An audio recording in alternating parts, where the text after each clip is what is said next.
नमस्कार, मैं अमित यादव रेजोनेंस कोटा से।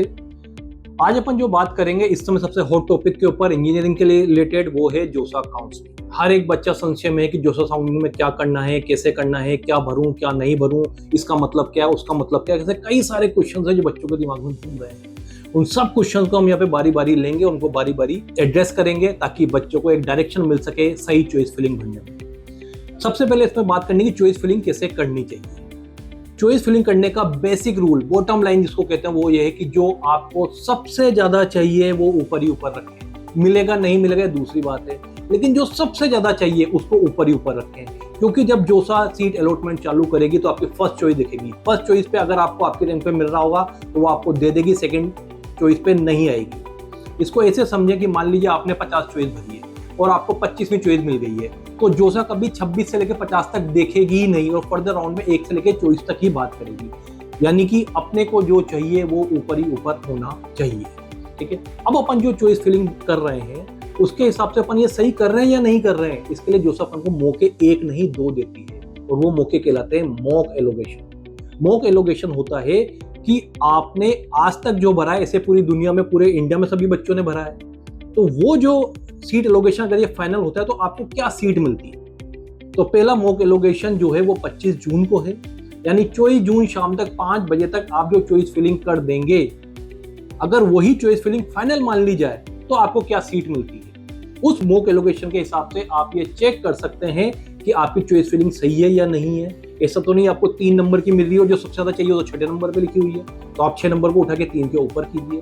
क्या ऐसा तो नहीं इस रैंक पे यार जो मैंने भरी उसमें तो कुछ भी नहीं मिल रही, तो कुछ और ऐड कीजिए। ऐसी तो नहीं कि अरे यार ये तो मैं लिखना ही भूल गया, उसको ऐड कीजिए। यानी कि आप मॉक एलोगेशन के बाद आपकी लिस्ट को इंप्रूव कर सकते हैं बाय एडिटिंग, बाय एडिंग और बाय सब्ट्रैक्टिंग द ब्रांचेस। आपने ये किया, दोबारा सही हुआ या नहीं है इसका एक मौका और मिलेगा आपको, वो है 27 जून को जब मॉक एलोगेशन सेकंड आएगा। मॉक एलोगेशन सेकंड काफी हद तक क्लोज कर देगा आपको कि जो सीट अलॉटमेंट हो सकता है, तो बहुत ध्यान से मॉक एलोगेशन को भरिए और उसके हिसाब से अपनी लिस्ट को ऊपर नीचे चेंज कीजिए।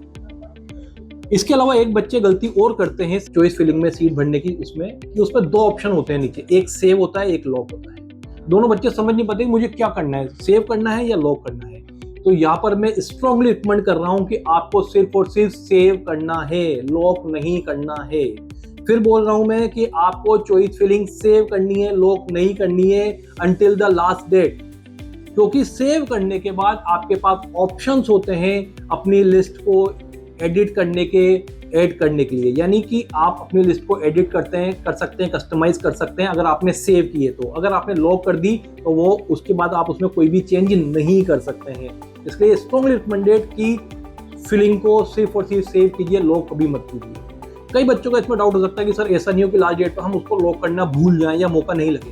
कोई दिक्कत नहीं है, ऑटो लॉक ऑप्शन होता है, उसमें आपकी जो भी लास्ट सेव है उसको जोसा ऑटोमेटिकली लॉक कर देगी। तो अनफॉर्चुनेटली अगर आप लॉक करना भूल रहे हैं तो चिंता करने वाली कोई बात नहीं है, आपकी जो लास्ट सेव चॉइस फिलिंग होगी उसको जोसा ऑटोमेटिक लॉक कर देगी। ठीक है, ये मैंने आपको बता दिया कि चॉइस फिलिंग में सबसे ऊपर ऊपर आप अपनी चॉइस रखें जो आपको सबसे ज्यादा चाहिए। फिर मैंने आपको दोनों मॉक एलोगेशन के बारे में बता दिया, सेव और लॉक के बारे में आपको बता दिया। इसके अलावा 2-4 चीजें हैं जो कि क्वेरीज आ रही हैं, वो आ रही है सर्टिफिकेट को लेकर कि सर सर्टिफिकेट कौन सी डेट का लगेगा, किसका लगेगा, ऑनलाइन लगेगा, हिंदी का लगेगा, अंग्रेजी का लगेगा। तो एनी लैंग्वेज का सर्टिफिकेट जोसा मानता है। ऐसा कुछ नहीं है कि ये हिंदी में बना हुआ तो सर्टिफिकेट नहीं लगेगा। लेकिन एक बात जो ध्यान रखने की वो ये है कि आपका चाहे ओबीसी का हो, एससी का हो, एसटी का हो, ईडब्ल्यूएस का है, वो सारे सेंट्रलाइज्ड होने चाहिए, भारत सरकार की तरह मान्य होने चाहिए। बनाएगा आपका राज्य सरकार का कर्मचारी ही, लेकिन वो भारत सरकार के लिए बनेगा। क्योंकि आईआईटी हो, एनआईटी हो या ट्रिपल आईटी हो, तीनों ही भारतीय सरकार के संस्थान है, आपके स्टेट के संस्थान नहीं है। अगर मान लीजिए ओबीसी कैटेगरी कोई स्टेट में है और सेंट्रल में जनरल में है तो वो जनरल में ही मानी जाएगी, एनआईटी उसको जनरल की तरह ही ट्रीट करेगा। तो आपका जो सर्टिफिकेट बनना चाहिए वो सेंट्रल के लिए बनना चाहिए। इसके अलावा आप इस रजिस्ट्रेशन को फिर 2 कैटेगरी में बांटिए, एक ओबीसी, एक ईडब्ल्यूएस जो कि फाइनेंशियल कैटेगरी पर आपको रजिस्ट्रेशन मिलता है, और एक एससी और एसटी ये आपको मिलता है बाय बर्थ के हिसाब से। तो एससी और एसटी क्योंकि बाय बर्थ के हिसाब से है, तो इसमें डेट का कोई भी लिमिटेशन नहीं है। आप कितना भी पुराना इसमें सर्टिफिकेट लगा सकते हैं, 2016, 2015, 2011, 2021, कोई सा भी सर्टिफिकेट, लेकिन वो भारत सरकार के लिए मान्य हो वो सर्टिफिकेट आप लगा सकते हैं। लेकिन ओबीसी और ईडब्ल्यूएस, ओबीसी एनसीएल की मैं बात कर रहा हूं, ओबीसी एनसीएल और ईडब्ल्यूएस के सर्टिफिकेट क्योंकि फाइनेंशियल कंडीशंस के ऊपर रिजर्वेशन देते हैं, इसलिए वो आपको 1 अप्रैल 2023 के बाद के ही मान्य होंगे।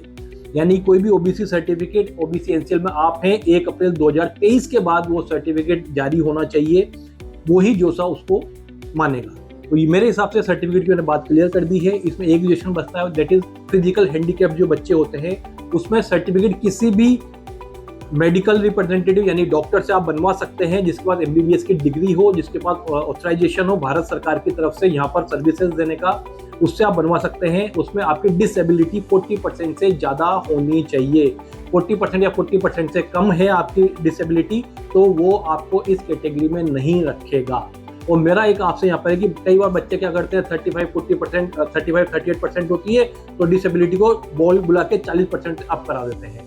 जोसा इसको रीवेरीफाई कर सकता है, इसलिए बिल्कुल होनर्स सर्टिफिकेट ही आप इसमें अपना लगवाइए। ये जोसा के बारे में चॉइस फिलिंग को लेकर चीजें थी।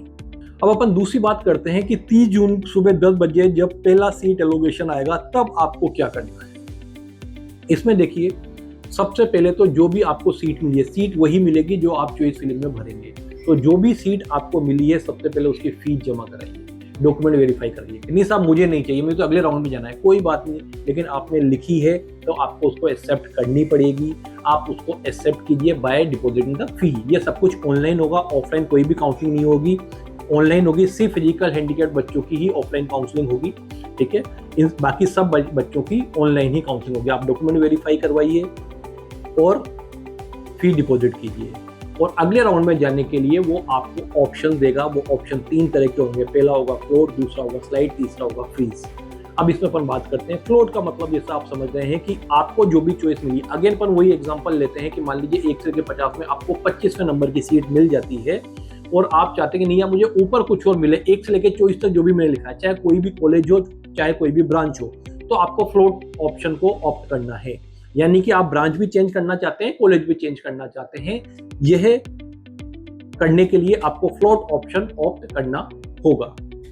अब मान लीजिए 25वें पर आपको आईआईटी मुंबई की मैकेनिकल मिली है। अब आप चाहते हैं मैं आईआईटी मुंबई तो नहीं छोड़ूंगा, कुछ भी हो जाए, ठीक है। आईआईटी इलेक्ट्रिकल, मुंबई की इलेक्ट्रिकल, सीएस, ये मैंने ऊपर और लिख रखी है, लेकिन आईआईटी मुंबई मुझे नहीं छोड़ना है। अब मुझे इलेक्ट्रिकल सीएस में मिलेगी तो जाऊंगा, नहीं तो मैकेनिकल साथ में खुश हूं, लेकिन मुंबई कभी नहीं छोड़ूंगा।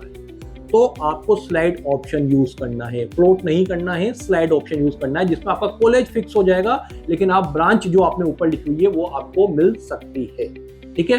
फ्लोट हो गया, ब्रांच भी चेंज, कॉलेज भी चेंज, स्लाइड कॉलेज फिक्स, सिर्फ ब्रांच चेंज। अब आपको मान लीजिए अगेन वही एग्जांपल लेते हैं कि 25 में मिली और 25 में आपको बिल्कुल संतुष्ट हो गई कि यार हो गया जो बढ़ना था, लेकिन 25 वाली मेरे दिल की, मैं तो यही करूंगा यार, मुझे तो दिल्ली में एमएनसी मिल गई और मैं तो इसके बाद कहीं जाने नहीं चाहता, चाहे सीएस मिल रही हो मुझे मतलब नहीं है, मेरे लिए तो ये फाइनल है। तो आप करेंगे फ्रीज, यानी कि आप अपना कॉलेज भी फिक्स कर रहे हैं, अपनी ब्रांच भी फिक्स कर रहे हैं। अगेन दोबारा मैं आपको ब्रीफ कर रहा हूँ, आप अपना कॉलेज भी फिक्स कर रहे हैं, ब्रांच भी फिक्स कर रहे हैं, आप फ्रीज कीजिए। आप अपना कॉलेज फिक्स कर रहे हैं, ब्रांच फिक्स नहीं कर रहे हैं, स्लाइड कीजिए। आप अपना कॉलेज भी फिक्स नहीं कर रहे हैं, ब्रांच भी फिक्स नहीं कर रहे हैं, तो आप फ्लोट कीजिए, ठीक है। तो ये एक ब्रीफ इन्फॉर्मेशन जोसा के बारे में मैंने दी है, और ज्यादा वीडियो के लिए हम आपके सामने आते रहेंगे समय टू समय। हमारा नेक्स्ट वीडियो जल्दी ही आपके सामने आएगा, जिसमें हम आपको प्रायोरिटीज ऑर्डर भी एक बार ब्रीफ करने की कोशिश करेंगे। Thank you very much.